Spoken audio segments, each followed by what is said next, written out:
Toby from Heavyweight MMA today with Cam Rowston, the Battle Giraffe, after his recent win at UFC 325. How are you, bro? Doing good, doing good. Nice and relaxed now, and just enjoying the summer. Bro, as I sit here in sunny Macau, I can see you're still in a beautiful place like Australia, man. It's nice, the color in that back there, bro. You come to a place like this, it's all hazy all the time and dark, but you can see in Australia so much color, bro. Oh yeah, it's even Auckland. Like when we left, it was still sunny, and then we had like all the fight week as well was just beautiful. I think we had, I think it was just fight day. It was the only day that was overcast. Every other day, I think we had one day as well that was about 32 degrees. It was phenomenal. Bro, that could be because you brought the storm, bro. In your fight against Cody Brundage, you did so well, bro. How are you feeling about that fight? There was a few moments where like I thought were really good, but then a few moments where I just kind of shat the bed a little bit. A couple times where I didn't really like. I've watched it a few times back now, and I didn't really like a few of the times where I was just like I'm gonna send my right hand down the pipe and just try and knock him out, and that just like completely missed and just like puts me out of position and all that stuff. But it was a good. Obviously, like I'm always happy to get a win. You can't not be happy with winning, but yeah, a few things I want to go back and work on. I can't wait to get back into the gym and start working on it.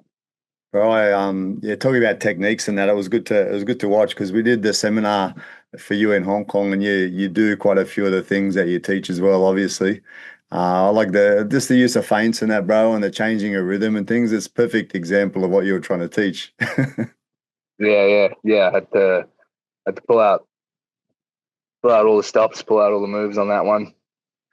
Yeah, bro. And also I like that skip knee, bro, that you did in the clinch. That was kind of cool. Shame it didn't quite land on the button, but it was nice for the effect, you know?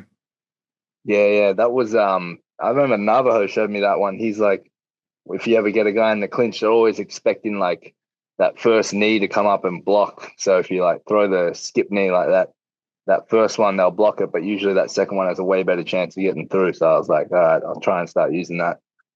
And bro, just a question too on that. The you fighting Dan does it as well, throwing those up kicks, bro. Is that up kick designed just to keep a range? Is it designed to hit their forearms, hit their chin? What are you looking at? Because most people don't really throw the up kicks as much as you guys. I usually do it just to like bring their hands back into a defensive position. Like I am trying to stab it somewhere in like the sternum or the abdominals or something. But because I am so tall, like by the time that my knee gets up and my leg fully extends, like it's usually at the chest for most people. But it's yeah, it serves the purpose of like bringing the hands down like this, but it also kind of like dissuades them from shooting, like level changing, because obviously they don't want to think that they're going to level change into like a front kick and eat a foot to the face or something. Cool. Nice, man. And I was talking to Lawrence, and I was just saying how the both of you were so locked in this time, man. I think especially Lawrence, you could see like he's taken up a level and just been focused and ready to achieve the goal. I think you sort of seem to be very, very focused these days too, right? Like your game's kind of evolving and changing as we go fight to fight. Yeah. Lawrence was he was definitely like fully locked into this fight, as you would be for coming into the finals to get like your UFC contract. And I kind of fed off that energy all camp as well. Like he was turning up, he was super locked in each training and stuff. And some days I'd walk in, I'd be like this, rubbing my eyes, drinking like a monster drink, and be like, oh yeah, I'm just gonna kind of cruise through training this morning. But then I see Lawrence and he's like doing his warm up like half an hour before training starts. And I was like, fuck, all right, I better lock in as well. Can't let this little guy like outdo me on the mats. So it was good just to like feed up his energy, and maybe that was the same for me with him. Like he saw me some mornings and locked in as well. Nice, man. Bro, you like I mentioned about you like changing fight by fight, you seem to be evolving into the UFC fighter that you are, right? Like you're growing in confidence, obviously. Maybe it's just naturally coming with the big show. But your character's coming out, your confidence in fighting's coming out. Can you talk on that at all? Yeah, just playing the game, I guess. Like obviously you got to be able to fight and be an entertaining fighter and stuff like that, but you got to put yourself out there. They got so many guys on the roster now, and they have so many shows each week, and you see it. It's very hard to tell. Like if I asked you 2 weeks ago who was fighting on the second fight on the prelims, you couldn't even say it. So you gotta make yourself stand out. And I think this is one thing that comes quite naturally to me, and I feel like I'm pretty good at is just like getting a little bit WWE on the microphone. I watched it all when I was a kid and stuff like that. And I have a bit of banter with the boys in the gym. We go back and forth and kind of call each other out with some WWE call outs. And yeah, it just worked well. Kind of tagging that on the end of my fights when I have the mic and all eyes are on me. Yeah, man. No, it's kind of funny, like you said, the WWE style coming out, bro. And yeah, it's not a bad way to be remembered, bro. Good or bad either way, right? Yeah, exactly. Yeah. How was it fighting in Sydney, man? Obviously originally from Sydney, even though most of us probably think you're from New Zealand. Yeah. You're back home for a show. Does it feel good? Yeah, oh man, it was so cool. Just coming back fighting in Sydney, having family, friends from years ago. Oh, some of my oldest friends came and watched me fight. I've been in that stadium multiple times as a spectator, like watching the Olympics there when I was a kid in 2000, watching the WWE there with one of my mates in 2006, watching basketball games there, being at concerts there and stuff like that. And now it's so cool that I get to go there and I'm one of the guys that's in the arena that everyone's watching. And bro, to do an amazing performance as well in front of the crowd. It was a good vibe, the crowd actually, wasn't it? Because I think it's the Volk effect, man. It brings a lot of people and they're all real happy. It was a pretty good vibe.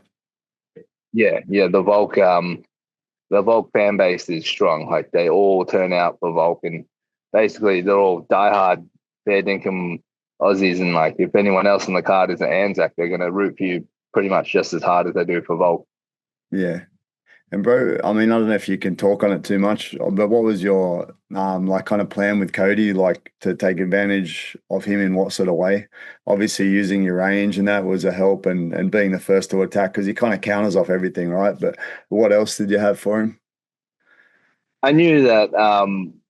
Well, my coaches and myself, we knew like if as the fight goes on longer, the chance of him winning gets less and less and less. Like that first round was pretty wild. Like he caught me with a few shots and turned it into a bit of a brawl. One of the judges scored the first round for him. Like I can totally see why they do that and stuff. But coming out into that second round, I think he was just completely different. After I'd made all the reads, got a little bit of advice from my corner, got some adjustments. I knew I had him. As soon as you went to the ground, you looked like you were just all over him, man. What were you looking for? What were you hunting at that point? I thought at one point you might have been slipping in a DAS or something, but what were you thinking? I tried to. There was one point where he went like a head outside deep single, almost like a deep half guard head outside, and I tried to go like a high risk guillotine and like step over to mount, and I tried to do like a mounted one arm guillotine, but he didn't let me step over to mount, so I was like, you know what, I'm just gonna lock his legs down, grab his arms, and just punch him, and Yeah. that's just all I did. It was a good choice, right?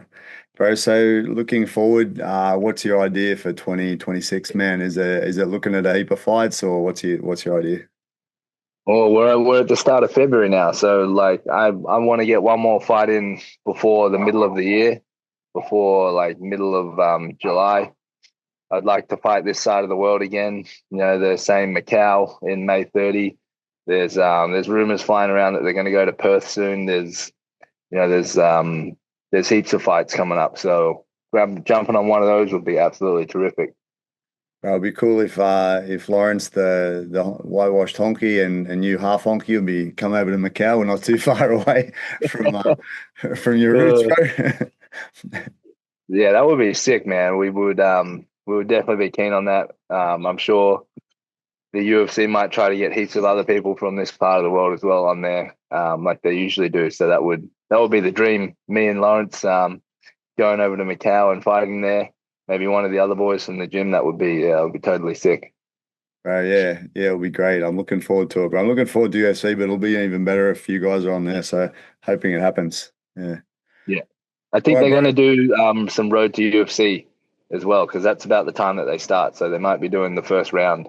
of Yeah, Road they to mentioned UFC. on So, the release in Macau that yeah, there's a chance of Road to UFC starting too. So let's hope there's a couple. Although after the last Road to UFC, they might not be so happy with New Zealand and Australia snatching a few of those yeah.